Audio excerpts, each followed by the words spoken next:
He was ready to marry the love of his life. The village was dressed in colours, songs, and joy. But when his bride never walked down the aisle, what followed wasn't just heartbreak. It was betrayal from the one person he trusted most. And what Erinmi did next, no one saw coming. Sit back and learn the lesson on why you should never betray your partner. It's better to be warned before making the mistake. The yam fields of Elisa stretched under the morning light as Erinmi sat on a wooden stool, weaving leather sandals to sell at the market. His mind wandered to what should have been the happiest day of his life, but was now just a bitter memory. The invitation cards, as colourful as his late mother's aso oke, had been sent months ago. He was to marry Talani, the girl who had captivated his heart with simple laughter and promises of a shared future. As Erinmi worked, his friend Ayo approached, his face drawn with something unsaid. "Ayo, any news from Lagos?" Erinmi asked, looking up briefly from his sandals. Ayo hesitated. "It's not good, Erinmi. I heard something. About Talani." Erinmi paused, the leather strap slipping from his grasp. "What do you mean?" Ayo kneeled beside him, lowering his voice as if the yam plants might overhear. "I saw Talani last night, Erinmi," Ayo confessed, eyes flicking nervously. But she wasn't alone. She was with Fatai. A chill spread through Erinmi's chest. "Fatai? Our Fatai?" Erinmi's mind reeled back to his childhood friend, a man he had trusted like a brother. "It must be a mistake, Ayo." "I wish it were," Ayo replied, his voice barely a whisper. "They were at the new bar, talking like—" He trailed off, unwilling to finish the thought. Erinmi angrily slammed his tools down, disbelief warring with growing rage. "How could she?" he muttered, heat rising to his face. After a restless day, Erinmi walked down the dusty road to Talani's family compound. The evening air was thick with the scent of burning wood and cooking stew. Talani was outside, helping her mother. Erinmi called out, voice tense. "Talani, can we talk?" Her eyes widened briefly with surprise, or was it guilt, before she nodded. They moved to a quieter part of the compound. "Ayo told me he saw you with Fatai," Erinmi began, his voice tight. Talani looked away, a faint blush creeping up her cheeks. "Erinmi, it's not what you think," she started, but even she seemed unsure. "So what is it, Talani? It's not every day your fiancé is seen with another man, especially not Fatai." She sighed deeply, refusing to meet his gaze. "Erinmi, there's something you need to know, but not here, not like this." Erinmi, frustration bubbling over, asked sharply, "Then where? When?" Talani shifted uneasily, her voice barely louder than a breath. "Tomorrow, at the old cocoa warehouse. At dusk." The sun dipped below the horizon, painting the sky in hues of orange and purple as Erinmi stood before the abandoned warehouse. The weight of the pending confrontation bore down heavily upon him. His heart thudded in his chest as he sensed a presence behind him. He turned sharply, facing Talani, and to his anger, Fatai by her side. Erinmi clenched his fists, swallowing the bitter taste of betrayal. "Why is he here?" he demanded, voice breaking slightly. Talani stepped forward, pleading with her eyes. "Please, Erinmi, listen to me. What we had, it changed." Fatai shifted, visibly uncomfortable, as if trying to fade into the darkness. Erinmi's mind raced with memories, laughter, shared dreams, the vision of a life intertwined with hers. "It's him now, isn't it?" his voice cracked with raw emotion. Tolani nodded slowly, sealing the betrayal with silence. That night, Erinmi lay on his mat, staring at the cracked ceiling, memories clawing at his soul. Every promise shattered, every plan he had envisioned was swept away by two people he had held close. The realization was visceral. His trust had been a fool's gambit. But even through the turmoil, a strange, calm resolve began to form, deep within his core. Days passed, and Erinmi seemed to carry on, visible wounds, invisible to the world. But within, a storm gathered strength. He began laying a new path in his mind, a plan for reprisal. "I have nothing left to lose," he murmured to himself as he carved another pair of sandals. He reached out to old contacts, whispers in market stalls and cues at the calabash maker's workshop. On a quiet afternoon, fate stepped in. Erinmi learned of Fatai's crooked dealings, secrets hidden under layers of deceit. This, he thought, could be the key. He started piecing together a story, adjusting what he had heard, embellishing with fresh truths that would open the eyes of the village. A week later, in the heart of the village, where stories came alive around thumping pestles and crackling fires, Erinmi stood on the steps of the community hall. People gathered, drawn by murmurs of something unfolding. In the center, with the elders as silent witnesses, Erinmi began to speak, voice steady and resonant. "As you all know," he began, scanning faces, "a great wrong has been done. Trust and friendship shattered because of lies." Eyes widened.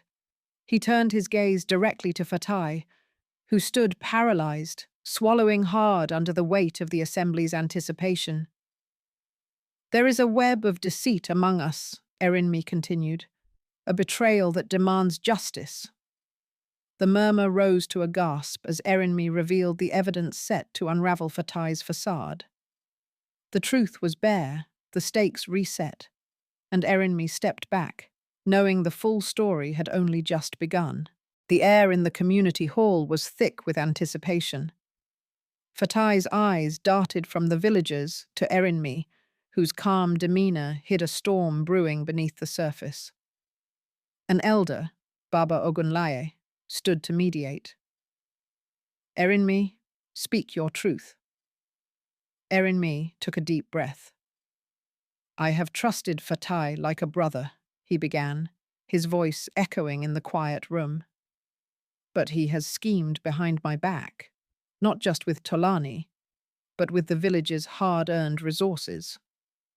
The crowd murmured, eyes narrowing at Fatai. Fatai swallowed hard. "Erinmi, you're twisting this. You have no proof." With a steady hand, Erinmi held up the account ledger, each page a testament to Fatai's deceit. The villagers leaned in, their silent judgment heavy. "People deserve to know how you've siphoned off money from the market project," Erinmi said, letting the truth settle over the room like dust on a dry Harmattan day. Tolani was pale, standing off to the side, caught between loyalty and embarrassment. "Erinmi," she attempted, her voice trailing off in uncertainty. "Did you know?" Erinmi asked, turning to face her, his eyes searching hers for a flicker of regret or admission. Tolani looked down, shame creeping up as silence enveloped her confession. "Fatai promised me things would be different," she muttered, barely audible. "But I didn't know the extent of it. I never meant to hurt you." Erinmi's jaw tightened, the sting of betrayal cutting deep. "Intent doesn't change the damage done, Tolani." Sweat dotted Fatai's brow as Baba Ogunlaye cleared his throat. "Do you deny these charges, or is there more you would confess?" Fatai's defense was weak, his voice barely steady. "I was going to return the money. It was just business." Erinmi's laughter held no humor. Business? Betraying your entire community? Taking what isn't yours? That's not business. That's theft. The audience grew restless. Angry whispers exchanged like trading goods at market. Fatai's facade was unraveling, exposing the rot beneath. Baba Ogunlaye raised his hand, calling for order. Enough! The council will decide. Tolani stepped forward, her face a mask of determination. If there's any punishment, I share in it. I knew more than I let on. I should have stopped it. Erinmi shook his head. Tolani, you have already taken what was most precious to me, my trust. Let the council handle Fatai. His words hung in the air, a painful reminder that some wounds were too deep to heal together. Later, in the quiet shadows outside the hall, Erinmi stood alone, watching the stars. Ao approached, hesitant. Erinmi, what's next?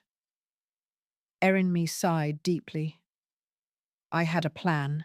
For vengeance, for justice. I thought revealing the truth was enough. But, Ao prompted, sensing more unsaid, I'm left with this emptiness.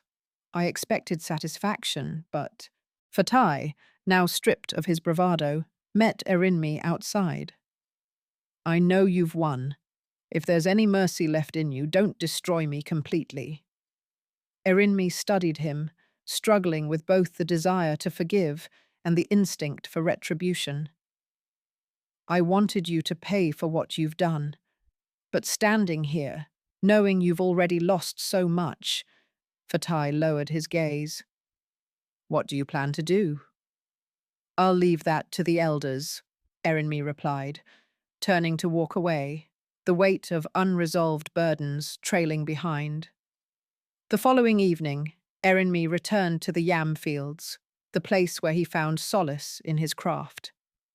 Under the dim glow of the crescent moon, he realized that rebuilding his trust in others, and maybe in himself, was now his true journey. As he worked, a soft voice called his name.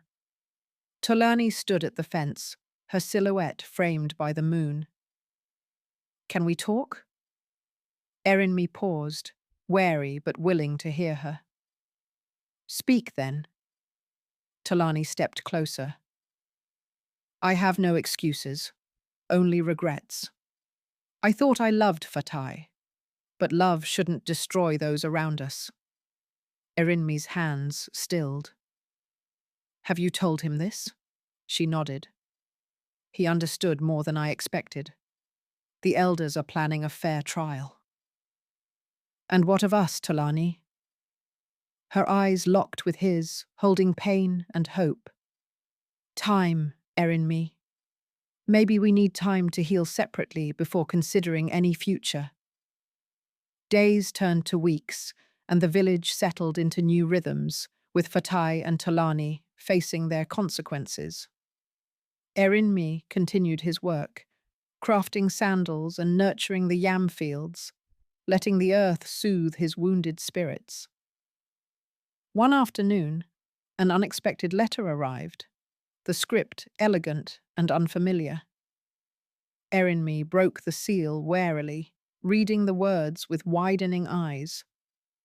In the village where trust and betrayal had woven a complex tapestry, Erinmi had found a new corner, a place to grow anew. Tolani and Fatai had made their pleas and begun their own penance, leaving Erinmi to craft a future from raw beginnings. But the letter, an invitation from an old acquaintance in Lagos, promised opportunities beyond his village, ones that could reshape his life with broader horizons.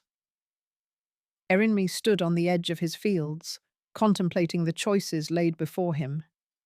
As the sun merged with the horizon, he finally felt peace creeping in, not from revenge exacted, but from the power to start again, to choose forgiveness over rage. That evening, under stars more luminous than ever, Erinmi penned a final note, a farewell to his past and a step towards something new. He caught Ao before leaving, entrusting him with the care of things he cherished most: his community, his work, and the tender spirit that Fatai and Tolani had almost broken.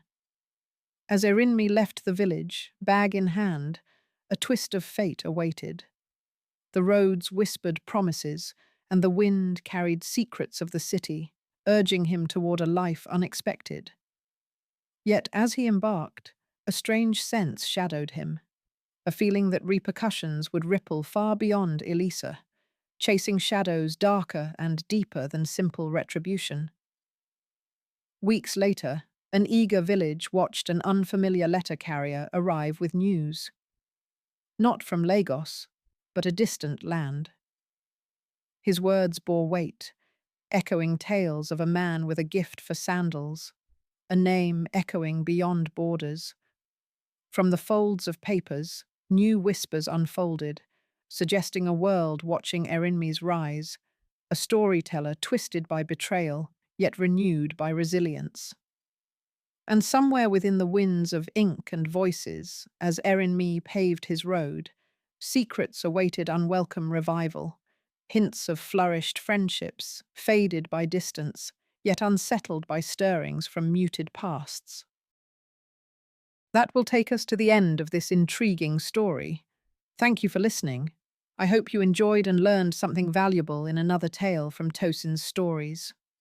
Like, subscribe, and hit the bell so you don't miss the interesting twist in the next part. Because if you thought this was wild, just wait until you see what's coming. Until the next story, goodbye.